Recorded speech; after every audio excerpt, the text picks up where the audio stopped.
करतो.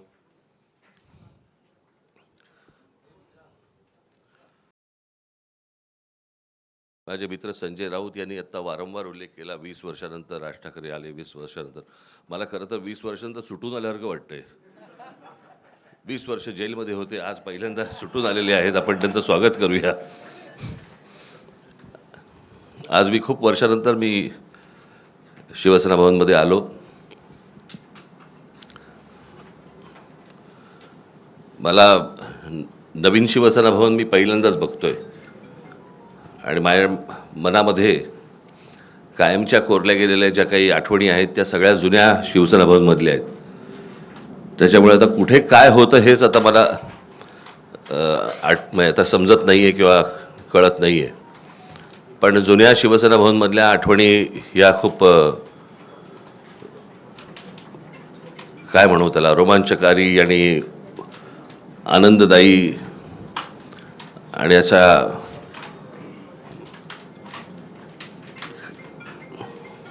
त्या आठवणींना म्हणजे मी तुमच्यावर जर बसलो मी तर इतक्या गोष्टी मला तुम्हाला सांगता येतील पूर्वीपासूनच्या. म्हणजे त्या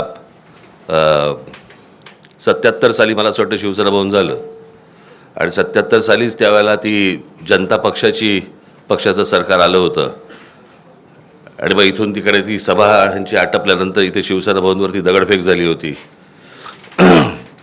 त्यावेळेला काय काय झालं तेव्हापासूनच्या त्या सगळ्या जुन्या आठवणी आहेत. पण आता मी त्या आठवणीमध्ये रमत नाही. आज इथे शिवशक्तीचा आज शिवसेना, महाराष्ट्र नवनिर्माण सेना आणि राष्ट्रवादी काँग्रेस यांचा मिळून एक संयुक्त जाहीरनामा इथे प्रकाशित आज तुमच्यासमोर करत आहोत. मला असं वाटतं आदित्य ठाकरे आणि अमित ठाकरे यांनी त्या दिवशी या जाहीरनाम्यामध्ये, वचननाम्यामध्ये या काय गोष्टी आहेत हे मला असं वाटतं आपल्यासमोर त्या दिवशी सांगितलेल्या आहेतच. त्याच्यामुळे आता त्याच्यावरती परत किती चर्चा करायची हे मला असं वाटतं आपण त्या गोष्टींचा विचार करावा. या व्यतिरिक्त जर समजा आपल्याला काही इतर प्रश्न असतील, मला असं वाटतं सन्माननीय उद्धव ठाकरे आपल्याशी बोलतीलच, परंतु त्यानंतर जे काही आपल्या मनामध्ये काही प्रश्न असतील ज्याची उत्तरं आम्ही देऊ शकत असू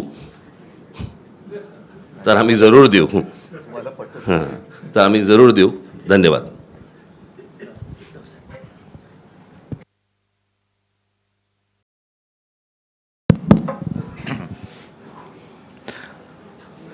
नेहमीच शिवसेना भवनमध्ये प्रवेश करताना आपल्यापैकी बरेच जण खाली उभे असतात आणि त्यांना काही ना काहीतरी मला विचारायचं असतं. पण आज गाडीतून पाऊल बाहेर टाकल्यानंतर ते आत्तापर्यंत 20 वर्षानंतर राज शिवसेना भवनमध्ये येत आहेत, दोन भाऊ एकत्र येत आहेत. आपल्याला काय वाटतं, कसं पाहता आपण याच्याकडे? म्हटलं अरे येऊ तर दे, मग पाहतो ना. साहजिकच आहे, आनंद आहे. एक संपूर्ण महाराष्ट्रामध्ये नवं चैतन्य सळसळतं आहे आणि आज आपल्या सर्वांसमोर शिवशक्तीचा वचननामा आम्ही जनतेच्या चरणी सादर करतो आहोत. या शिवशक्तीमध्ये शिवसेना आहे, महाराष्ट्र नवनिर्माण सेना आहे, शरद पवार साहेबांचा पक्ष जो त्यांचाच ओरिजिनल आहे, राष्ट्रवादी आहे, त्यांच्याकडनं विद्याताई आलेल्या आहेत आणि त्यांचे सुद्धा प्रतिनिधी, म्हणजे असं नका विचारू की राष्ट्रवादीकडनं कोण आलेले आहे की नाही, आलेले आहेत. आणि हा वचननामा आपल्या माध्यमातून जनतेच्या चरणी सादर केलेला आहे. बोलण्यासारखं बरंच काही आहे. आपल्या प्रश्नातनं जसं राज म्हणाले तसं आम्ही उत्तर देऊच. पण एकूणच जी काही आता झुंडशाही, याला लोकशाही म्हणता येणार नाही, आपल्या देशातली लोकशाही संपून झुंडशाही सुरू झाले असंच आता वातावरण आहे. म्हणजे आम्ही त्यांची मतचोरी पकडली. मतचोरी पकडल्यानंतर हा तो लाईट जरा बंद कर. मतचोरी पकडल्यानंतर त्यांनी आता उमेदवारांची पळवापळवी सुरू केली. साम दाम दंड भेद, म्हणजे एवढे निगरगट्टा आणि कोडगे राज्यकर्ते यापूर्वी महाराष्ट्राला तरी लाभलेले नव्हते. कल्याण डोंबिवली असो, ठाणे असो, बिनविरोध निवडणूक करून घेण्याची ही जी काय प्रक्रिया ते राबवत आहेत, हा लोकशाहीचा आणि जनतेचा अपमान आहे. काल परवापासून राहुल नार्वेकर, मी मुद्दामून नावानिशी बोलतो कारण विधानसभा अध्यक्ष हे विधानसभेत असतात, त्यांचा अधिकार हा सभागृहात असतो. सभागृहाच्या बाहेर ते राहुल नार्वेकर आहेत आणि तिथले आमदार आहेत. एक आमदार आपल्या अधिकाराचा दुरुपयोग करून दुसऱ्या म्हणजे जनतेवरती दमदाटी करतोय, त्यांचं संरक्षण काढून घेण्याचा आदेश स्वतः संरक्षणात राहून करतोय. माझं तर मत आहे हा विषय गांभीर्याने निवडणूक आयोगाने घ्यायला पाहिजे आणि तत्काळ अध्यक्षांना निलंबित केलं पाहिजे. कारण अध्यक्ष हे कोणत्याही पक्षाचे नसतात, ते जनतेचं जे काही न्यायासन आहे विधिमंडळ त्याचे अध्यक्ष असतात आणि तिकडे निष्पक्षपातीपणाने कारभार करण्याची जबाबदारी त्यांची असते. अध्यक्ष हे कोणत्याही पक्षाच्या प्रचाराला जाऊ शकत नाहीत किंवा त्यांनी जाता कामा नये, असा एक अलिखित किंवा लिखित दंडक आहे. त्याला छेद देणारं उद्दाम वर्तन त्यांनी परवा केलेलं आहे आणि म्हणून त्यांना तत्काळ निलंबित केलं पाहिजे, त्यांच्यावरती गुन्हा दाखल झाला पाहिजे. कारण असेच जर का सगळे वागायला लागले, अगदी मंत्र्यांना सुद्धा त्यांचा लवाजमा घेऊन निवडणूक प्रचारात फिरता येत नाही. हे ऑन द स्पॉट म्हणजे हे काय, तो जो काय नायक पिक्चरमधला अनिल कपूर स्वतःला समजतात आणि यांचं आत्ताच्या आत्ता संरक्षण काढून घ्या. संरक्षण देण्याचा आणि काढण्याचा अधिकार हा विधानसभा अध्यक्षांना सभागृहामध्ये असतो, बाहेर तसं कोणाचंही संरक्षण काढण्याचा अधिकार हा त्यांना नसतो आणि नसायला पाहिजे. एकूण काय की निवडणुकीमध्ये दमदाटी करून जिथे जिथे बिनविरोध निवडणुका झाल्यात, हे मला असं वाटतं निवडणूक आयोगाचं थोडंसं नाटक आहे की त्यांचा निकाल त्यांनी राखून ठेवलेला आहे. शेवटी ते त्यांच्याच वळचणीला जाणार आणि ते जाहीर करणार, पण तिथल्या मतदारांना मतदानापासून त्यांनी वंचित ठेवलेलं आहे.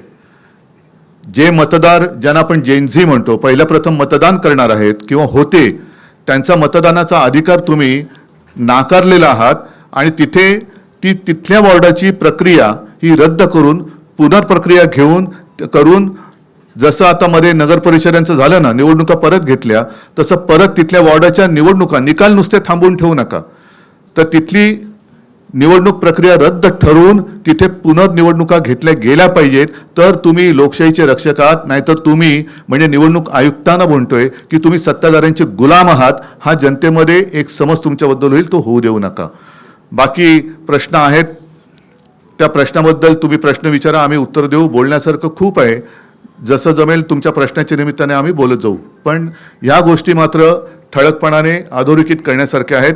परत एकदा सांगतो, राहुल नार्वेकर यांना विधानसभा अध्यक्षपदावरून निलंबित केलं गेलं पाहिजे, त्यांच्यावरती गुन्हा दाखल झाला पाहिजे आणि जिथे जिथे बिनविरोध निवडणुका ह्या करून घेतल्या गेलेल्या आहेत तिकडे निवडणूक प्रक्रिया ही नव्याने राबवली गेली पाहिजे.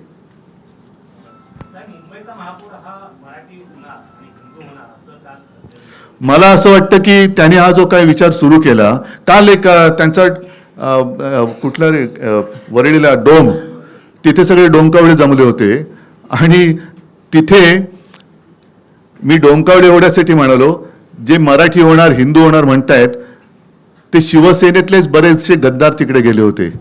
ते कोण आहेत धर्माने? ज्यांना शिवसेनेने मोठं केलं ते धर्माने कोण आहेत? मुंबईचा महापौर हा मराठीच होणार, आत्तापर्यंत हा मराठीच शिवसेनेने महापौर केलेला आहे. पण भारतीय जनता पक्ष आमच्या सोबत असताना त्यांनी उपमहापौर काय केले होते हा त्यांनी स्वतःला प्रश्न विचारावा. मुख्यमंत्री असं म्हणतात की त्यांनी महायुतीने केलेल्या प्रकल्पांचं श्रेय चोरलं जातंय आणि ते लोकांसमोर मांडलं जातंय. हा प्रश्न एक चांगला आहे. आम्ही साधी कामं केलेली आहेत. आम्ही मुंबईमध्ये 25 वर्ष खूपच साधी कामं केलेली आहेत आणि आम्ही ते होर्डिंगवरती दाखवतोय आता, होय हे आम्ही केलं. ह्याच्यामध्ये काय आहे की साधं कोस्टल रोडचं काम केलेलं आहे, साधं मध्य वैतरणा धरण बांधलेलं आहे, कोरोनामध्ये साधी कामं केलेली आहेत. त्यांनी आमच्या छोट्या कामांचं श्रेय घेण्यापेक्षा त्यांनी जी काही कामं केलेत, म्हणजे मोदीजींनी कैलास पर्वत बांधलेला आहे, स्वर्गातून गंगा त्यांनी आणलेली आहे, अरबी समुद्र इंडियानी केलेला आहे, ही कामं त्यांची मागे पडतायत. तर आम्ही केले. आता म्हणजे मी येताना पाहिलं, जो रिगलच्या इथे हिंदू हृदय सम्राट शिवसेना प्रमुखांचा पुतळा आहे, जी जागा आम्ही सिलेक्ट केली, तो पुतळा माझ्या देखरेखीखाली तयार झाला, त्याचा संपूर्ण खर्च आम्ही केला, तेही श्रेय मिंदे घेतोय.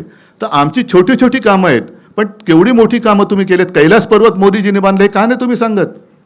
गंगा मोदीजींनी स्वर्गातून आणली पृथ्वीवरती, हे तुम्ही का नाही सांगत?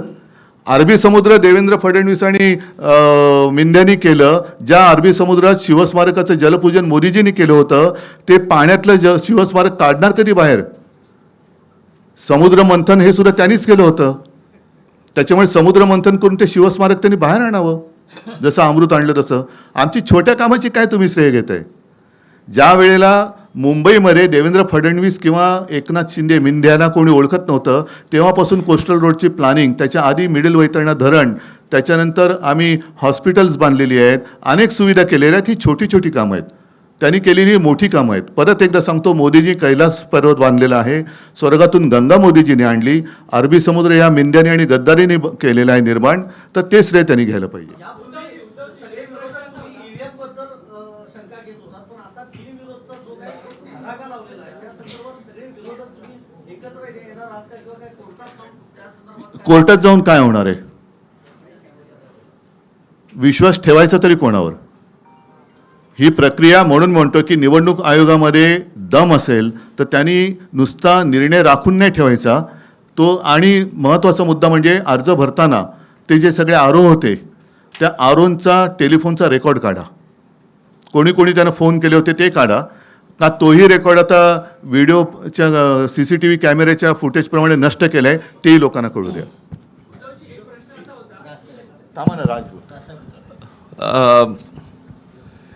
एका गोष्टीची मला असं वाटतं मी आठवण करून देणं खूप गरजेचं आहे, आणि की अशा प्रकारच्या बिनविरोध या स्थानिक स्वराज्य संस्थांच्या निवडणुकांमध्ये बिनविरोध असं पश्चिम बंगालमध्ये झालं होतं. त्या गोष्टींबद्दल कोर्टामध्ये, म्हणजे सुप्रीम कोर्टामध्ये भारतीय जनता पक्ष गेला होता. कळलं का? आता त्या पक्षाचं आत्ताच्या या महाराष्ट्रातल्या गोष्टींबद्दलचं काय म्हणणं आहे हे एकदा तरी सांगावं. म्हणजे पश्चिम बंगालमध्ये तुम्हाला चालत नाहीत आणि महाराष्ट्रामध्ये तुम्ही करतात. मला या सगळ्या गोष्टींमध्ये फक्त एकच सांगायचं आहे आपल्याला सगळ्यांना, आणि त्याही राजकीय पक्षांना पण मला हेच सांगायचं आहे की सत्ता, ह्या सत्तेचा अमरपट्टा घेऊन कोणीच आलेलं नाही आहे. आज तुम्ही ज्यावेळेला सत्तेमध्ये आलात त्यावेळेला काँग्रेसने हे केलं, काँग्रेसने हे केलं, काँग्रेसने असं केलं म्हणून आम्ही असं करतोय, असं ज्यावेळेला तुम्ही सांगता, उद्या जेव्हा तुम्ही जाल आणि तुम्ही जे पायंडे पाडून ठेवलेले आहेत त्याच्या दामदुपटीने ज्यावेळेला पुढे सुरू होईल त्यावेळेला कोणाकडे तक्रार करू नका.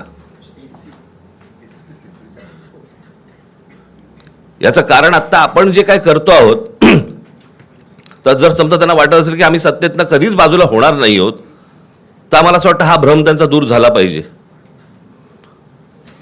आणि उद्या ज्या वेळेला सत्ता परिवर्तन होईल आणि ज्या वेळेला दुसरे येऊन ज्यावेळेला याहून वाईट ज्यावेळेला होईल त्यावेळेला आपण काय करणार आहोत याचा विचार मला असं वाटतं सत्ताधाऱ्यांनी त्या वेळेला करणं गरजेचं असतं.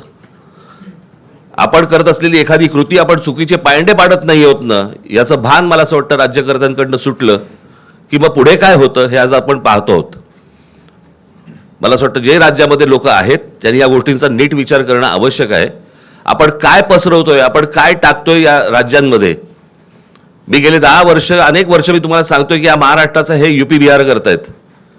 उत्तर प्रदेश बिहारमध्ये ज्या प्रकारचं राजकारण केलं जातंय त्या प्रकारचं राजकारण, महाराष्ट्र हा वेगळा सुसंस्कृत महाराष्ट्र आहे. मी नेहमी सांगतो की महाराष्ट्राने देशाला दिशा दाखवलेली आहे, आणि अशा परिस्थितीमध्ये महाराष्ट्राचं अशा प्रकारे वाटोळं करणं, महाराष्ट्रातल्या येणाऱ्या पुढच्या पिढ्यांचं वाटोळं करणं, महाराष्ट्रामध्ये जे येऊ इच्छितात राजकारणामध्ये त्यांची विचारसरणी बदलणं, हे मला असं वाटतं महाराष्ट्रासाठी आणि महाराष्ट्राच्या भवितव्यासाठी घातक आहे. ह्या सगळ्या गोष्टींचा विचार मला असं वाटतं राजकीय पक्षांनी करणं गरजेचं आहे. आज जर आपण ह्या गोष्टींना प्रोत्साहन दिलं तर पुढे आपल्या वाट्याला काय येणार आहे हे फक्त ओळखून घ्यावं.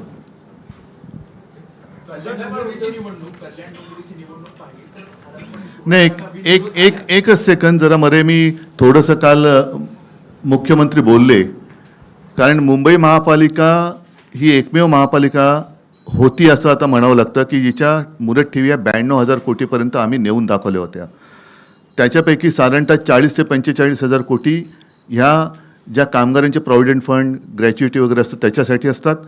उरलेल्या ज्या आहेत त्या लाँग टर्म आणि मोठे जे प्रोजेक्ट असतात त्याच्यासाठी असतात.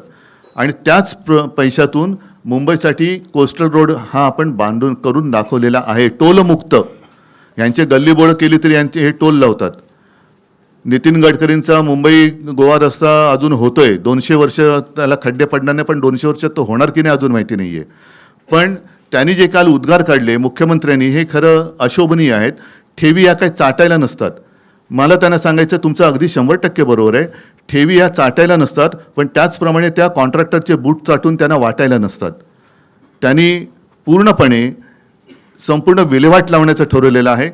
साधारणतः एक जमा खर्च याचं एक तारतम्य ठेवून ताळमेळ घातला जातो आणि जो खर्च केला जातो आपल्याकडे सर्व जे काही सोर्सेस आहेत त्यातनं पैसा किती जमा होणार आहे, पुढच्या काही वर्षात किती येणार आहे आणि त्यानुसार प्रोजेक्ट हे आखले जातात, ठरवले जातात. आज जर माझ्या माहितीप्रमाणे 15,000 कोटी हे साधारणतः खर्चासाठी बजेट महापालिकेचं आहे. त्याच्यासमोर साधारणतः 3 लाख कोटींचं देणं कॉन्ट्रॅक्टरना त्यांनी करून ठेवलेलं आहे. म्हणजे हा 3 लाख कोटीचा घोटाळा या लोकांनी केलेला आहे. आणि जर मला मिळालेली माहिती चुकीची असेल तर आनंद आहे, पण 3 लाख कोटी त्यांना देणीसाठी पैसे जे दिले ॲडव्हान्स मोबिलायझेशन, त्यातून किकबॅक घेऊन हा पैसे हे निवडणुकीला वापरतात. ही माझ्याकडे आलेली माहिती आहे. 3 लाख कोटीचा घोटाळा या खोकासुराने केलेला आहे. मेरा सवाल आपसे है, कल मुख्यमंत्री जी ने कहा है कि आप लगातार कह रहे कि अगला मेयर जो है मराठी होगा, लेकिन मुख्यमंत्री लगातार कह रहे कि हिंदू होगा और वो मराठी होगा. तो आपको लग रहा है कि हिंदू और मराठी इन दो शब्दों के जरिए जो है एक डिवीजन क्रिएट करने का प्रयास किया जा रहा है? एक दूसरा मी तुम्हाला अजून एक प्रश्न विचारतो. मला असं वाटतं की आपण थोडासा इतिहास माहिती नसेल तर सांगतो. पेशव्यांच्या काळामध्ये मला असं वाटतं 3 संस्थानं उभी राहिली. त्यातलं एक गुजरातचं मधलं गायकवाडांचं, शिंदेंचं म्हणजे सिंधिया ज्यांना म्हणतो आपण ते, आणि तिसरं होळकरांचं. बरोबर. जे साम्राज्य उभं राहिलं ते बडोद्याचं साम्राज्य उभं राहिलं, जे मराठेशाहीचं साम्राज्य आहे.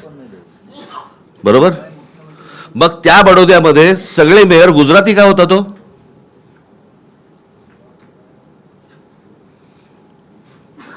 हा महाराष्ट्र आहे. महाराष्ट्रामधल्या प्रत्येक शहरामधला महापौर हा मराठीच होणार. इथे कसलं हिंदू मराठी करताय तुम्ही?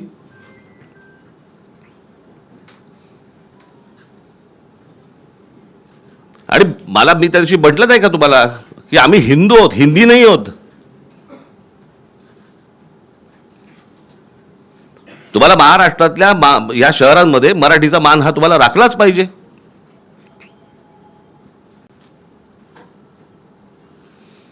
त्याच्यामुळे आमचा जो महापौर होईल तो मराठीच होणार. मुंबईचा महापौर मराठीच होणार. या प्रश्नाला एकच आहे. याचा अर्थ भाजपा मराठी माणसाला हिंदू नाही का समजत? मराठी माणसाला हिंदू नाही समजत. मराठी जसं राज म्हणाला तसं आम्ही मराठी आहोत, अस्सल हिंदूच आहोत. आणि अगदी संयुक्त महाराष्ट्रापासून जो मुंबईसाठी लढा दिला गेला त्याच्यामध्ये आत्ताचा भाजप किंवा तेव्हाचा जनसंघ हा कुठे होता? हा कधी मराठी माणसांच्या आणि हिंदूंच्या बाजूने उभा राहिलाय? उद्धव सर बोले. एक मिनिट. ऑन नाही. नाही तो त्यांचा माईक आहे. ज्यावेळेला आपण हे म्हणतोय की मुंबईमध्ये मराठी माणसावर अन्याय होतोय आणि तुम्ही तो मुद्दा घेऊन पुढे जात असाल तर या संपूर्ण वचननाम्यामध्ये मराठी माणसासाठी अशी कुठली वचनं आहेत? कारण त्या प्रत्येक ठिकाणी मुंबईकर असे उल्लेख पाहायला मिळत आहेत. याचं कारण असं आहे की हा निवडणूक आयोगाला पाठवला जातो आणि त्यांच्याकडनं सँक्शन होऊन येतो. आम्हाला माहिती आहे आत्ताच्या सरकारमध्ये काय परिस्थिती आहे.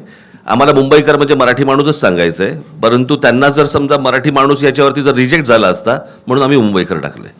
अजून काही? म्हणजे ही सगळी आश्वासनं मराठी माणसासाठी असतील असं मानायचं का? अर्थात. अहो साधी एक गोष्ट सांगतो. आम्ही केलेल्या कामाची एक पुस्तिका आणि त्याच्याही बद्दल आदित्यने एक प्रेझेंटेशन दिलं होतं NAC तिकडेच. हे काल डोमकावळे जमलेलं त्याच डोममध्ये. आणि त्याच्यानंतर एक कोरोनाच्या काळात केलेल्या कामाची आम्ही पुस्तिका केली. ती पुस्तिका त्यांनी रिजेक्ट केली. आता ते तर मी काय थांबणार नाही. ते तर पुस्तक मी बेधडकपणाने वाटणार. निवडणूक आयोगाला जे काय शब्द आहे तो वापरा, करायचं ते करा. कारण ते काम आम्ही केलेलं आहे. त्या कामामध्ये जे सहभागी झाले सगळे मुंबईकर होते, सगळे महाराष्ट्राचे रहिवासी होते, आहेतच, नागरिक होते. आणि ते काम आम्ही केले. कारण निवडणूक आयोगाच्या परवानगीने आम्ही कोरोनाचं काम केलेलं नव्हतं. त्याच्यामुळे कोरोना काळामध्ये जिथे उत्तर प्रदेशमध्ये गंगेमध्ये प्रेतं वाहत होती आता परत मग देवेंद्र फडणवीसांना विचारा ती प्रेतं कोणाची होती, हिंदूंची होती का मुसलमानांची होती?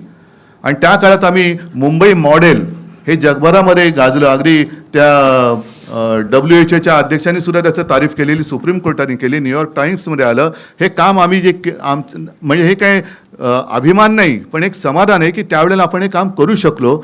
चीनमध्ये 15 दिवसात फील्ड हॉस्पिटल झालं, आपल्या मुंबईमध्ये 18 दिवसात झालं. हे आम्ही सांगणार. याच्यामध्ये निवडणूक आयोग आला तरी त्याला बाजूला सारून आम्ही करोनात केलेलं काम हे सांगणार. निवडणूक आयोगाने ते अडवण्याची हिंमत दाखवावी. सर एक प्रश्न असा आहे, इकडे बोलतो, इकडे एक प्रश्न असा आहे की जो जाहीरनामा करत आहात त्यामध्ये जे विविध विकास कामं आहेत ते करणार असल्याचं सांगितलं जात आहे, परंतु मुंबई अधिनियम 1988 नुसार काही कामं जे आहेत ते ऑलरेडी महापालिकाच करत आहेत आणि जे काही नवीन कामं करायची आहेत त्यासाठी राज्य सरकार, केंद्र सरकार यांची परवानगी लागते. त्यामुळे तुमचं बहुमत आल्यानंतर जी विकासाची कामं सांगितली आहेत ती कशा प्रकारे होणार? कारण राजकारण आता कसं झालंय हे बघितलंय. राज्य सरकार किंवा केंद्र सरकारच्या परवानगीची गरज आहे. चांगल्या कामांना, जी आम्ही चांगलं कामं करू इच्छितो, जी याच्यामध्ये दिलेली आहेत, त्याला केंद्र आणि राज्यांनी विरोध करावा.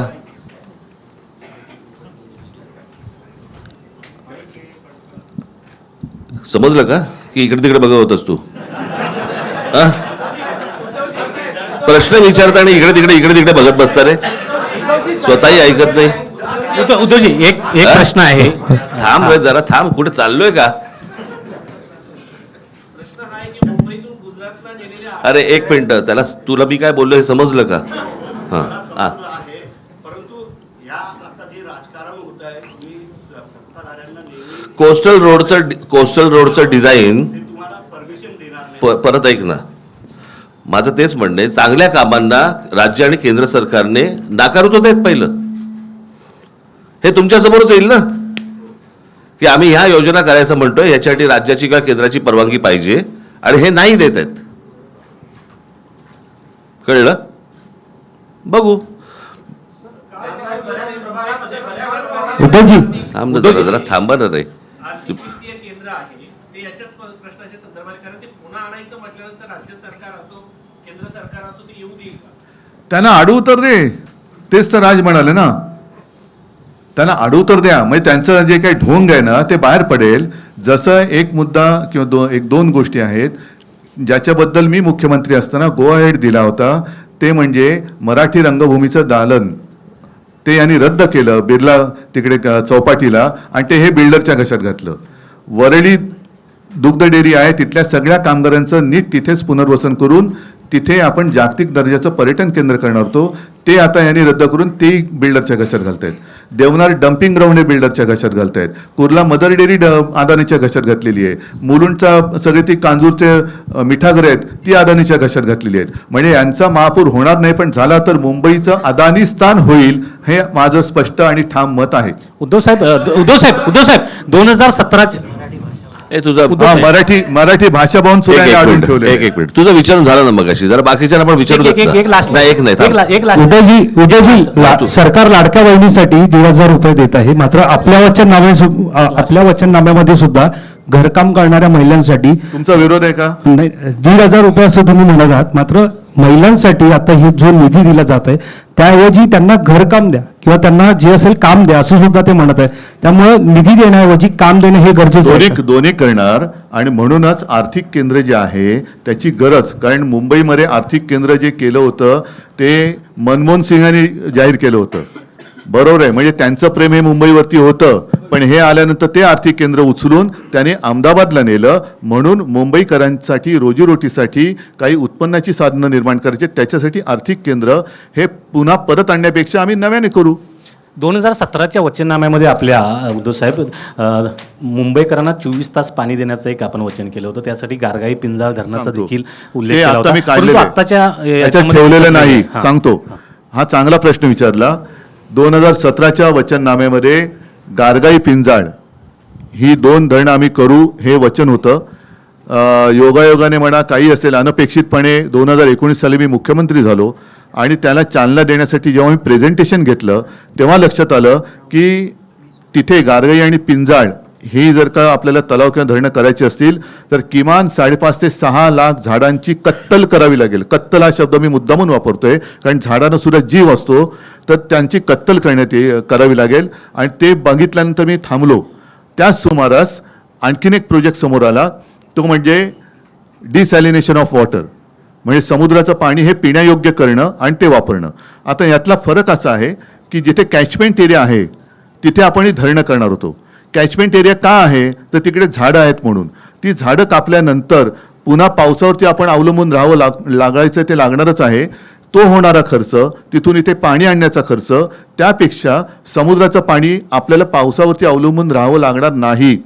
मी मुख्यमंत्री असताना शेवटचा जो काही अर्थसंकल्प महापालिका आयुक्तांनी मांडला होता त्याच्यामध्ये 400 MLD पर डे, म्हणजे जेवढं आता तानसातनं पाणी मुंबईला एका दिवसात मिळते त्याचा पायलट प्रोजेक्ट लावणार होतो.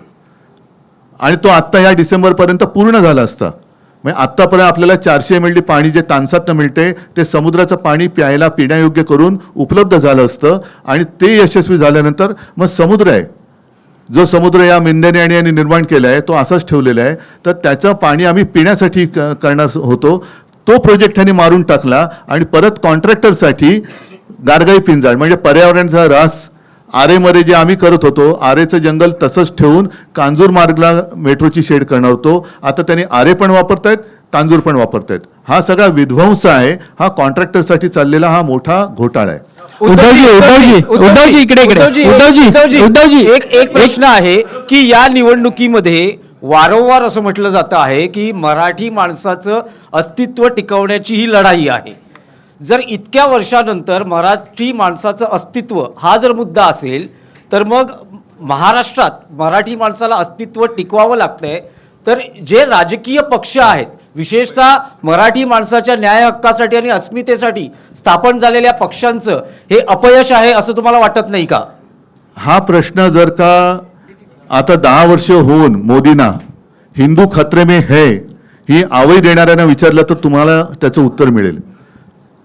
कारण जगातला सगळ्यात बलवान नेता हिंदू हा देशावरती राज्य करतोय.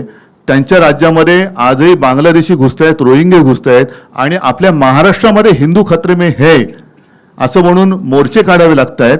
तर हे अपयश कोणाचं? आणि मराठी माणसाबद्दल म्हणाल तर माझं सरकार पाडल्यानंतर ही जी परिस्थिती उभी राहिलेली आहे, मराठी माणसाचा पदोपदी अपमान होतोय, त्याला घर नाकारलं जातंय, त्याच्या आहारावरनं त्याला सुनावलं जातंय. हे सगळे गेल्या 2 वर्षात सुरू झाले. मी मुख्यमंत्री असताना मराठी सक्तीची केली होती, तो सुद्धा यांनी आदेश मला वाटतं रद्द केलेला आहे. मराठी भाषा भवनाचं काम हे पाडून ठेवलेलं आहे. ह्या अनेक गोष्टी तुम्हाला सांगता येतील. आणि हा सगळा काळ हा आत्ता गेल्या 2 ते 3 वर्षातला आहे. उद्धवजी काल मुख्यमंत्री हिंदू धोक्यात आलाय हा गेल्या 10 वर्षातला परिपाक आहे. उद्धवजी आणि राजजी, तुम्हाला दोघांनाही एक प्रश्न आहे. पण दोघं एका वेळेला माईकवर बोलू. आणि मुंबईच्या निवडणुकीमध्ये आंतरराष्ट्रीय राजकारणाने एंट्री घेतली हे आम्हाला काल डोममध्ये दिसलं. मुंबईचे भाजपचे अध्यक्ष म्हणतायत की जो न्यूयॉर्कचा महापौर झालाय झोराम ममदानी, त्यांनी उमर खालिदला सपोर्ट केला आणि त्या उमर खालिदच्या सभेमध्ये जी मुंबईत होणार होती तिथे आदित्य ठाकरे आणि तुमच्या पक्षाची लोक गेलेली होती. त्यांचं म्हणणं आहे की मुंबईचं आम्ही ममदानीकरण होऊ देणार नाही, मुंबईचा न्यूयॉर्क होऊ देणार नाही, मुंबईचा रंग आम्ही बदलू देणार नाही. कोण बोललं? हे सगळे भाजपचे पदाधिकारी आणि मुंबई अध्यक्ष बोलतात. चाटम नाही काय मला ऐकायला नाही आलं. माईक घ्या ना जरा. चाटम. उद्धवजी मुंबईची निवडणूक आली की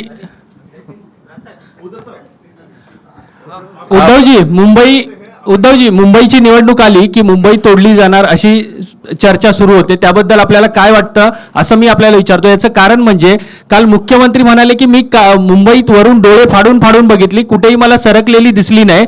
आणि जे सातत्याने अशा पद्धतीचा प्रश्न उपस्थित करतात त्यांची बुद्धी सरकलेली आहे. मुंबईकर येत्या निवडणुकीत आणखीन काहीतरी त्यांचं फाडणार आहे. दुसरा मला राज ठाकरेंना एक प्रश्न विचारायचा आहे. राज साहेब, काल मुख्यमंत्र्यांनी थेट असं म्हटलेलं आहे की हिंदू हृदय सम्राट बाळासाहेब ठाकरे यांच्या कृतीचा जर वारसा कोणी चालवत असेल तर ते एकनाथ शिंदे चालवतात आहे. याबद्दल आपल्याला काय म्हणायचं आहे? ढाण्या वाघ असं देखील म्हणाले. राजसाहेबांकडून उत्तर अपेक्षित आहे. ठाण्या पण नाही तर ढाण्या कुठून येणार? मला उद्धव अरे थांब, राजला विचारलं मी उत्तर देतो.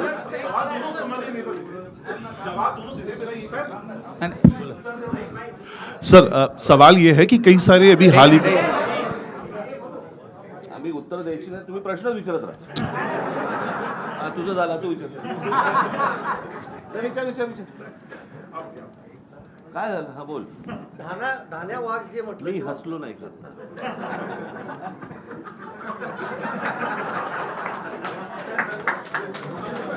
मी हसलो ना. बाईकवर असा. मी तर शांतपणे हसलो. संजय राऊत जोरात हसले. हे त्याचं उत्तर. ते मागच्या थांब, आता ते आहे ना. ऐका, एकच विनंती आहे की ह्या सगळ्या फालतू विषयाचा मुंबईकरांच्या जीवनाशी काहीही संबंध नाही. त्याच्यामुळे माझं म्हणणं आहे की मुद्द्यावरती त्यांनी बोललं पाहिजे. आम्ही मुद्द्यावरती बोलतो. ममदानीबद्दल त्यांनी मोदींना विचारलं पाहिजे, कारण ते नवाज शरीफचा केक खाऊन आलेले. त्याच्यामुळे मोदी तिकडे जात येत असतात, आम्ही जात येत नाही आहोत. तर त्याचा आणि मुंबईशी काही देणं घेणं नाही आहे. मुंबईकरांसाठी आम्ही जे केलेलं आहे त्याच्यावरती बोला. ते जर काही करू शकत असतील तर त्याच्यावरती बोला. या फालतू बाजपलट्यांच्या प्रचारामध्ये मुंबईकरांना काही मिळणार नाही. उधर सर इसी सवाल मी पे एक प्रश्न तुम्हालाच विचारतो. पुढे पण काय काय गोष्टी ऐकायच्या आहेत ना रे तुम्हाला? आज 4 काय 5 किती तारीख आहे? आज 4 तारीख आहे. अजून पुढे पण आहेत, पुढे सभा आहेत. सभांमधनं पण तुम्हाला अनेक गोष्टी ऐकायला मिळणार आहेत. एकाच पत्रकार परिषदेमध्ये सगळेच जर प्रश्न तुम्ही विचारायला लागलात, कशासाठी करताय ते? आज वचननाम्याचं मला असं वाटतं आज जाहीर करणं होतं, तेवढ्यापुरता तो विषय ठेवा. बाकीच्या